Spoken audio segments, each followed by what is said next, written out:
In fact, one section of a finger at a time. So if we think about our finger that we want to have, we're going to have 3 different sections for finger. 2 for the thumb, but 3 for each main finger. So let's build those out as sort of cube shapes. So I'm just going to start with a cube.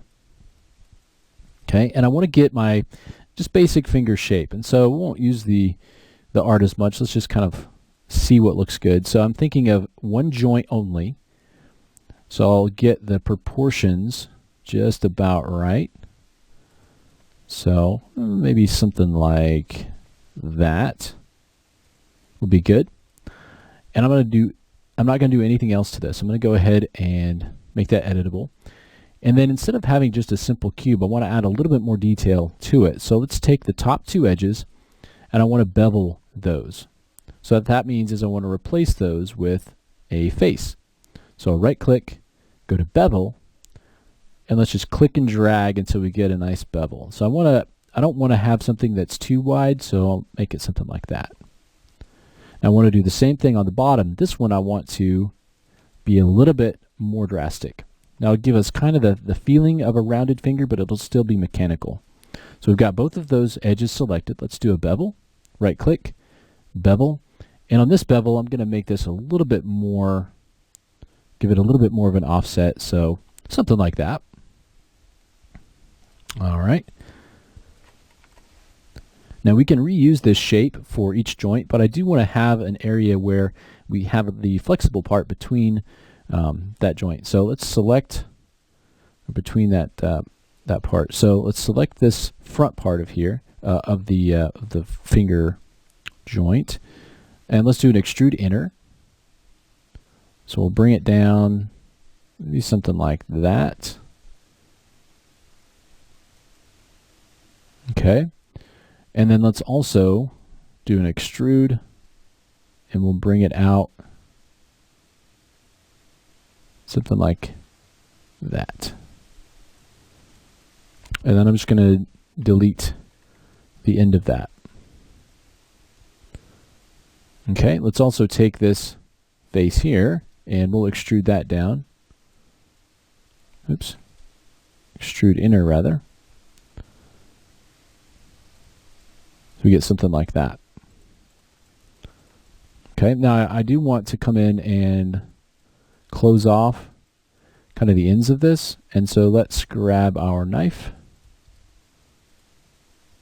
and go to line mode, draw across here, and let's go ahead and draw across there. So it's quads. Now we deleted the face on the front, so we don't need to worry too much about that.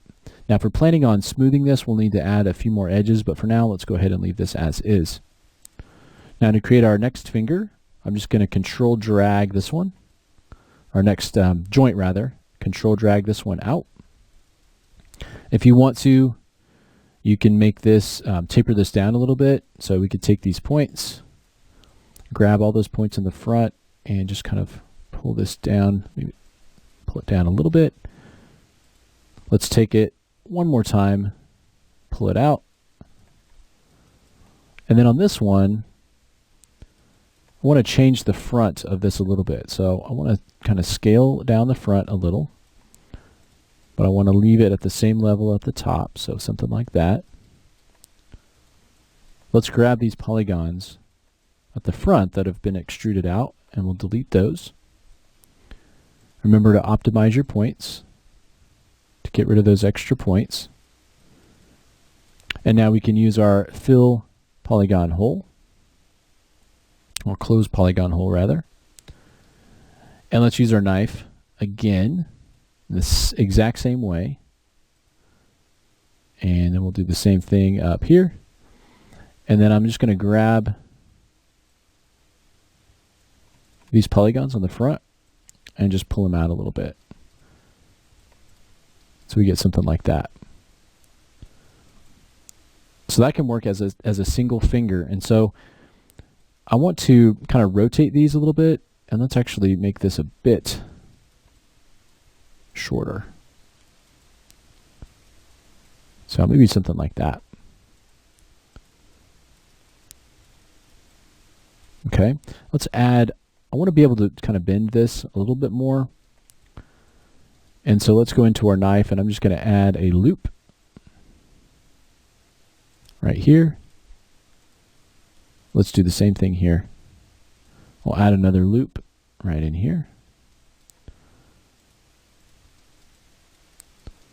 Let's group these together. So I'm going to shift select all these, right click, and let's group objects, which is going to create a null that these are parented underneath. All right, now if I want to move the pivot here, I can select the pivot, move it back, turn that back off, and now when I rotate, I can actually rotate that down. So if you want to parent these together, you could do that. So if I had selected this one, dropped it under this one, you could also do it that way and move the pivot. And so now when I rotate this, moves down. Let me move this pivot first though. Move it back. We'll rotate this one just in that one axis, just to create a little bit more of a natural look to it. All right, now we can take our single finger and we'll just scale this down. Now it's just a matter of placing it and duplicating it. And so the way it's set up now, it's going to be kind of right in here. Maybe make it a little bit bigger. We'll rotate that whole group. And let's move this over just in this axis. And I just want to penetrate it into the hand. That's okay. We can kind of rotate it off to the side a little bit. Let's control, duplicate it, move this over. If you need to scale them down a little bit, you can do that. Let's rotate the whole thing.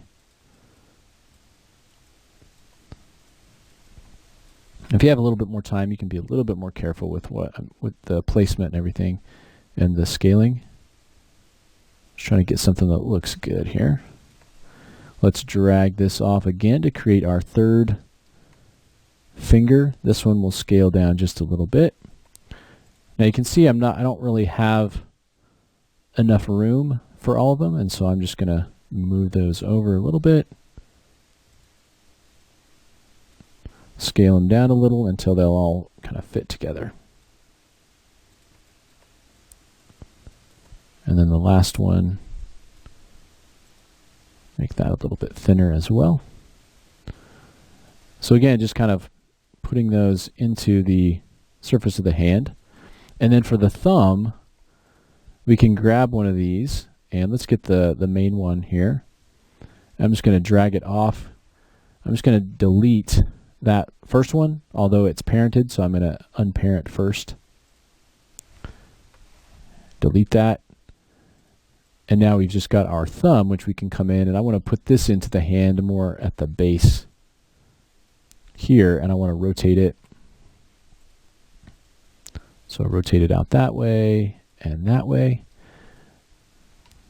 And you can kind of see where that needs to go there. You can see my fingers. I could raise those up a little bit more if I want to, but depending on how your arm came out, you can make sure that it just looks good in the 3D view. You can see there that I've got it sort of, this one's penetrating into the hand a little bit too much, so I'll kind of pull that one down a little.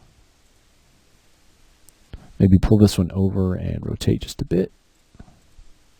So it'll just take a little bit of tweaking to get it looking the way that you want it to look. This one we can maybe scale up a little. And then again, you're rotating that and you're sticking it into that hand. Now, if you want to spend a little bit more time making a nice transition into that hand, you can do that too. Again, kind of rotating this a little bit better. So once we've got our fingers or our hand, we can then take those nulls. We've got our fingers. Let's group those and double click. Just call that hand. And I'll give you something like that. All right.